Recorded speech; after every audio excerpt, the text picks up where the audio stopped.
નમસ્કાર ખેડૂત મિત્રો, ઓનલી ખેડૂત હેલ્પમાં આપનું સ્વાગત છે। આજે તારીખ 17 ઓગસ્ટ 2026 આજના મહત્વના હવામાન સમાચાર જાણીશું, જેમાં ગુજરાતમાં વરસાદની આગાહી યથાવત છે। ત્યારે ગુજરાતના કયા કયા વિસ્તારોમાં આજે જોવા મળશે ભારે વરસાદ તેમજ કેટલાક વિસ્તારોમાં જોવા મળશે હળવો વરસાદ, તો જોઈએ સંપૂર્ણ અપડેટ। ચેનલમાં નવા હોય તો સબસ્ક્રાઇબ। સૌથી પહેલાં આપણે વાત કરીશું કે આગામી સમયની અંદર જે ગુજરાતની ઉપર એક નવી સિસ્ટમ જે 28 ઓગસ્ટથી આવી રહી છે, આ સિસ્ટમ ગુજરાતની અંદર સારો વરસાદ આપશે। આજે 17 તારીખ મઘા નક્ષત્રના પ્રારંભ સાથે ગુજરાતમાં સારા વરસાદની શક્યતાઓ આપણને દેખાઈ રહી છે। તો જોઈએ આજની મહત્વની અપડેટ।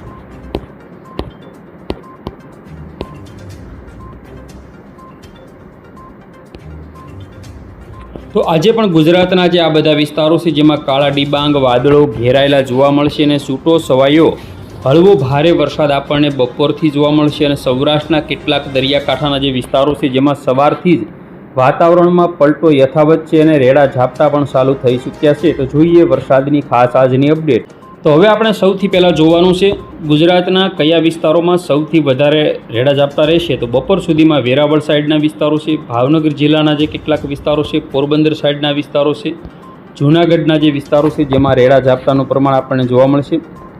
મધ્ય ગુજરાત, ઉત્તર ગુજરાતની વાત કરીએ તો મહેસાણા આજુબાજુના કોઈ વિસ્તારો હોય, ગોધરા હોય, દાહોદ હોય, બાંસવાડા હોય, આ જે બધા વિસ્તારો છે, અમદાવાદ સાઈડના કોઈ વિસ્તારો હોય, તેમજ સૌથી વધારે દક્ષિણ ગુજરાતમાં વડોદરાથી ખેડા, આણંદ, છોટા ઉદેપુર સાઈડના વિસ્તારો હોય તેમાં રેડા ઝાપટાનું પ્રમાણ વધી શકે। ભરૂચથી સુરત, નવસારી, તાપી, નવાપુર તેમજ વલસાડ, વાપી, ખાડોલી, કપરાડા, વાની, આ જે દક્ષિણ ગુજરાતના જે વિસ્તારો છે જેમાં હળવાથી ભારે વરસાદની શક્યતા છે।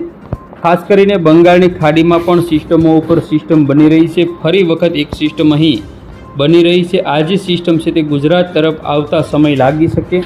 ત્યાર પછી જોઈએ આજે બપોર પછીના સમયગાળાની અપડેટ, જેમાં બપોર પછીનો જે 5-6 વાગ્યાનો જે સમયગાળો છે તેમાં પણ ગુજરાતના જે કેટલાક વિસ્તારો છે જેમાં સૌથી વધારે વડોદરાથી ભરૂચ, સુરત, વલસાડ સાઈડના જે દક્ષિણ ગુજરાતના જે ભાગો છે તેમાં વરસાદની સંભાવના છે। તો ખાસ કરીને બાયડ, મોડાસા, લુણાવાડા, ડાકોર, નડિયાદ, ગોધરા અને દાહોદ, કુશલગ્રહમાં પણ વરસાદ પડશે। ઈડર સાઈડના વિસ્તારો હોય તેમાં પણ તીવ્રતા વધવાની શક્યતા છે। સૌરાષ્ટ્રના દરિયાકાંઠાના જે વિસ્તારો છે, અમરેલી, ભાવનગર, જેમાં પણ વરસાદની તીવ્રતા રહેશે। ખાસ કરીને જોઈએ આવતીકાલે મંગળવારની અપડેટ, 18 તારીખ અને મંગળવારે પણ રેડા ઝાપટા દક્ષિણ ગુજરાત સહિતના વિસ્તારોમાં આપણને જોવા મળશે। તો આ રીતે 20 અને 21 તારીખ સુધીની અપડેટ છે। જોઈએ હવે આઇકોન મોડલ। તો આપણે જોઈએ તો આઇકોન મોડલ અનુસાર પણ દક્ષિણ ગુજરાતના જે વિસ્તારો છે જેમાં આજે હળવાથી ભારે વરસાદ જોવા મળશે, જેમાં વડોદરા હોય, છોટા ઉદેપુર હોય, રાજપીપળા હોય કે પછી ડેડિયાપાડા, ભરૂચ અને સુરત, તાપી, નવાપુર હોય તેમજ નવસારી આજુબાજુના જે વિસ્તારો છે, વલસાડ, વાપી, આ બધા વિસ્તારો છે જેમાં પણ વરસાદની સંભાવના છે। ખાસ કરીને આપણે જોઈએ તો આગામી 18 તારીખની પણ અપડેટ જોઈએ, જેમાં 18 તારીખમાં પણ વરસાદ જોવા મળશે। તો આ રીતે ગુજરાતમાં વરસાદની શક્યતાઓ આપણને દેખાઈ રહી છે। 23-24 તારીખની અપડેટ છે, જેમાં બંગાળની ખાડીમાંથી બનેલી સિસ્ટમ ગુજરાતથી ઘણી દૂર હોય પરંતુ હવામાનમાં પલટો યથાવત રહે, વાતાવરણમાં કોઈ ફેરફારો થાય તો કેટલાક વિસ્તારોમાં રેડા ઝાપટા ચાલુ રહેશે। મઘા નક્ષત્રના પ્રારંભની અંદર સારા વરસાદથી ખેડૂતોને ફાયદો થશે। કેટલાક વિસ્તારોમાં પાણ લાયક વરસાદ થાય તો પણ ફાયદો થવાનો છે। તો ખેડૂત મિત્રો જોઈએ આપણે જીએફએસ મોડલની અપડેટ। તો જીએફએસ મોડલ અનુસાર આપણે જોઈએ તો ખાસ કરીને અત્યારે આજે અને આવતીકાલે તેમાં પણ રેડા ઝાપટાનું પ્રમાણ દર્શાવાઈ રહ્યું છે। બંગાળની ખાડીમાં જે સિસ્ટમો બનશે તે આગામી સમયમાં 25-26 તારીખથી ગુજરાત તરફ આવવાની શક્યતાઓ ગણી શકાય। જે 28 તારીખથી લઈ અને 29 તારીખ સુધીની અંદર આ જે બંગાળની ખાડીની જે સિસ્ટમ છે તે ધીમે ધીમે આગળ વધી અને ગુજરાત ઉપરથી આ રીતે પસાર થવાની છે। તો આ સિસ્ટમ 28થી 31 તારીખમાં ગુજરાતમાં સારા વરસાદનો લાભ આપવાની શક્યતા છે। તો જોઈએ આપણે યુરોપિયન મોડલ અનુસાર આ નવી સિસ્ટમની અપડેટ। 20-22 તારીખ પછીની આપણે અપડેટ જોઈએ યુરોપિયન મોડલની, તો સિસ્ટમ ધીમે ધીમે બંગાળની ખાડીમાંથી ગુજરાત તરફ આવતા 27-28 તારીખ લાગશે। 29 તારીખે આ જે સિસ્ટમ છે તેનો ભારે વરસાદનો જે સારામાં સારો રાઉન્ડ કહી શકાય તે રાઉન્ડ આવશે। અમદાવાદ, ગાંધીનગર, બાયડ, લુણાવાડા, ગોધરા, દાહોદ, ડાકોર, નડિયાદ, આ જે બધા વિસ્તારો છે જેમાં સારો વરસાદ પડશે। સાથે સાથે ખંભાત સાઈડના જે વિસ્તારો છે, વડોદરા છે, છોટાઉદેપુર છે, અલીરાજપુર છે, રાજપીપળા છે, આ તમામ વિસ્તારો હોય, દહેજ સાઈડના જે વિસ્તારો છે, ભરૂચ, ડેડિયાપાડા તેમજ સુરત, તાપી, વલસાડ, નવસારી અને ડાંગના જે વિસ્તારો છે જેમાં પણ સારા વરસાદની સંભાવના છે. દાહોદ, ગોધરા, વાપી, ખાડોલી, કપરાડા, વાનીથી લઈ સમગ્ર ઉત્તર ગુજરાત સુધીના જે પટ્ટાની અંદર 29 તારીખથી રમઝટ ચાલુ થશે. વાત કરીએ રાત્રિની અપડેટ, તેમાં પણ વરસાદી સિસ્ટમ રહેશે. 30 તારીખ અને વહેલી સવારે સમગ્ર ઉત્તર ગુજરાત અને મધ્ય ગુજરાતમાં મેઘ તાંડવની સ્થિતિ અને સૌરાષ્ટ્રમાં શરૂઆત થશે. ખાસ કરીને જો આપણે જોઈએ વિસ્તારો વાઇઝ તો રાધનપુર, પાટણ તેમજ મહેસાણા, ઈડર, મોડાસા, બાયડ, ગાંધીનગર, કડી, પાટડીથી લઈ વાવ, થરાદ જિલ્લા સુધીના જે વિસ્તારો છે, થરાદ, વાવ હોય, ધાનેરા હોય, સાંસોર હોય, રેવદર હોય, આબુ રોડ હોય કે પછી કોઈ પણ વિસ્તારો હોય, અમદાવાદથી ગાંધીનગરથી સૌરાષ્ટ્રની વાત કરીએ તો મોરબી અને સુરેન્દ્રનગર જિલ્લો, બોટાદ જિલ્લો, ધંધુકા, અમદાવાદ, બોટાદ, અમરેલી અને ભાવનગર, પાલિતાણા, ગારિયાધારના વિસ્તારો હોય.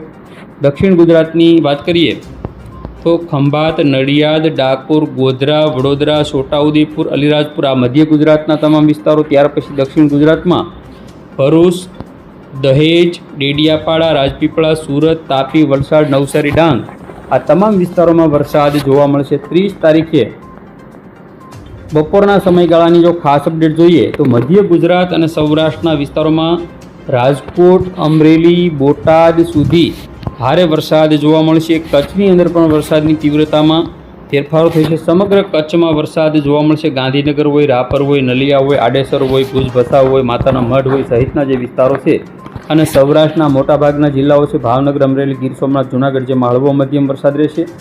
દ્વારકા સાઈડના જે વિસ્તારો છે જેમાં વરસાદની ઘટ છે, જામનગર, મોરબી, દ્વારકા, પોરબંદરની અંદર સારા વરસાદની ધારણા અને કચ્છની અંદર પણ સારા વરસાદની ધારણા 28 ઓગસ્ટથી જોવા મળશે. કારણ કે દ્વારકામાં ધનાધન વરસાદ પડવાની શક્યતાઓ દેખાઈ રહી છે.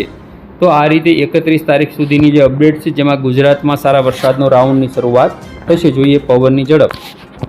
હવે આપણે આજની પવનની ઝડપની વાત કરીએ તો 48 કિલોમીટર પ્રતિ કલાક પવનની ઝડપ રહેશે. જ્યારે રાજકોટ આજુબાજુના જે વિસ્તારો છે જેમાં પણ પવનની ઝડપ આ રીતે જોવા મળશે. સુરત આજુબાજુના જે વિસ્તારો છે જેમાં પણ 50 કિલોમીટર પ્રતિ કલાકની આજે મહત્તમ પવનની ઝડપ થશે. આવતીકાલે પણ પવનની ઝડપ રહેશે. તો બપોર પછી જે પવનની ઝડપમાં વધારો કેટલાક વિસ્તારોમાં થઈ શકે છે. બાકી રેડા ઝાપટા અને વરસાદ ચાલુ રહેશે. આગામી 25, 26, 27 તારીખ સુધી આ રીતે પવનની ઝડપ જોવા મળશે. ફરી વરસાદનો રાઉન્ડ આવશે, ખતરનાક સારો રાઉન્ડ આવશે. ખેતી કાર્યોમાં અત્યારે હાલ વરાપ જેવો માહોલ જણાય તેવું લાગતું નથી. વાદળછાયું વાતાવરણ અને રેડા ઝાપટા ચાલુ રહેશે. તો જોઈએ હવે આપણે હવામાન વિભાગની ખાસ અપડેટ. તો અત્યારે જે હવામાન વિભાગે જે લેટેસ્ટ અપડેટ આપી છે જેમાં સૌરાષ્ટ્રની વાત કરીએ તો ભાવનગર, અમરેલી, રાજકોટ, જૂનાગઢ અને ગીર સોમનાથ 5 જિલ્લાઓ એવા છે જેની અંદર યલો એલર્ટ આપવામાં આવેલું છે. જ્યારે અમદાવાદમાં પણ યલો એલર્ટ છે. બાકી ઉત્તર ગુજરાત, મધ્ય ગુજરાત અને તમામ દક્ષિણ ગુજરાતના જિલ્લાઓ છે જેમાં યલો એલર્ટ આપી દેવામાં આવેલું છે. તો આ રીતે ગુજરાતની અંદર એલર્ટ આપવામાં આવેલું છે. આવનારા 24 કલાક માટે હવામાનની સ્થિતિ યથાવત રહેશે. જોઈએ આપણે ગત 24 કલાકની અંદર જે વરસાદ ગઈકાલે નોંધાયો છે સવારના સમયગાળાથી આ ગઈકાલની અપડેટ છે જેમાં સૌથી વધારે નવસારીમાં ખેરગામમાં 1.5 ઇંચથી વધુ વરસાદ નોંધાયો. આમ તો ઘણી જગ્યાએ વરસાદ રેડા ઝાપટા રૂપી નોંધાયો હતો, પરંતુ આંકડાઓ સત્તાવાર રીતે દર્શાવાયા છે. તે પ્રમાણે જોઈએ ગત 24 કલાકમાં તો ખેડાની અંદર માતરમાં 1.1 ઇંચ 1.2 ઇંચ વરસાદ નોંધાયો છે. ખેડા જિલ્લાની અંદર નાના પોંધામાં પણ 1 ઇંચ જેવો વરસાદ નોંધાયો. ટોટલ આંકડાઓની જો ગણતરી કરવામાં આવે તો 103 જેટલા તાલુકાઓ છે જેમાં ગઈકાલે પણ વરસાદ રેડા ઝાપટા રૂપી નોંધાયો હતો. ખેડૂત મિત્રો, આ હતા આજના મહત્વના હવામાન સમાચાર. ફરી વખત મળીશું નવી અપડેટમાં. જોતા રહેજો ઓનલી